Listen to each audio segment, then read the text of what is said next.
गत 28 तारीख जनवरी 28 तारीख राति प्राय 12टा बेले बैजल सागर गाँव गोटे ट्रैक्टर महिंद्रा ट्रैक्टर चोरी है। ए बाबद तांकर जो मालिक अच्छा हृदानंद साहू से आसिकी खपराखोल थाना रे गोटे एफआईआर दाखल कले। एफआईआर दाखल कलापर आम गोटे चोरी केसटे कलु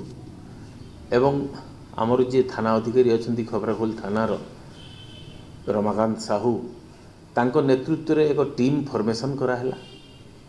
एवं तदंत रे अति अल्प समय भितर आम प्राय 36 घंटा मध्य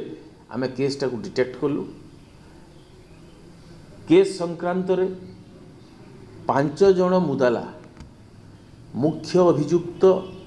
तार 4 जन सहयोगी 3 जन सहयोगी एवं जड़े स्टोलन प्रॉपर्टी रिसीवर बा चोरी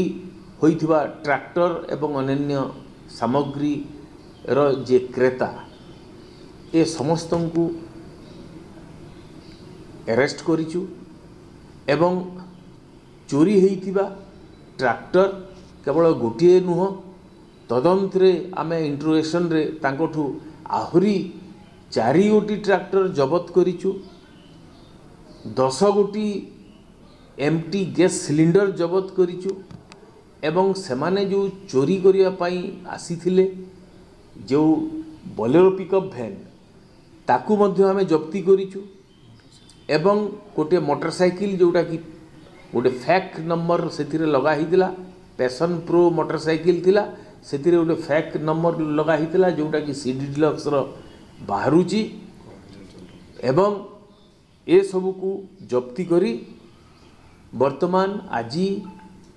5 जन मुदाला को ए केस रे अदालत रे हाजर करा पर्यंत आमर तदंत रे एमानकर संपृक्ति जना पड़ी एवं आगकू जदि भी कहारी संपृक्ति आसीबो केस रो तदंत परिसर भुक्त रे से माने आसीबे। ट्रैक्टर माने आमर जे टीम जो फॉर्मेशन होता आमर विभिन्न सूत्र को आम आधार कलु जथा सीसीटीवी फुटेज को आम वेरीफाई कलु विभिन्न सोर्सेस एवं आमर इनफॉर्मर मानक सूचना आधार करी एटा देखागला कि ये ट्रैक्टरटा बैजल सागर रु आपणकर फुल्की मुंडा होइकिरी उद्यान बंद होइकिरी नुआपड़ा रु रायपुर अभिमुखे जीवार आमको आसीगला एवं सेथिरे प्रीवियस केस सिमिलर केस एवं ताकू आमे जोड़ा एनालिसिस करी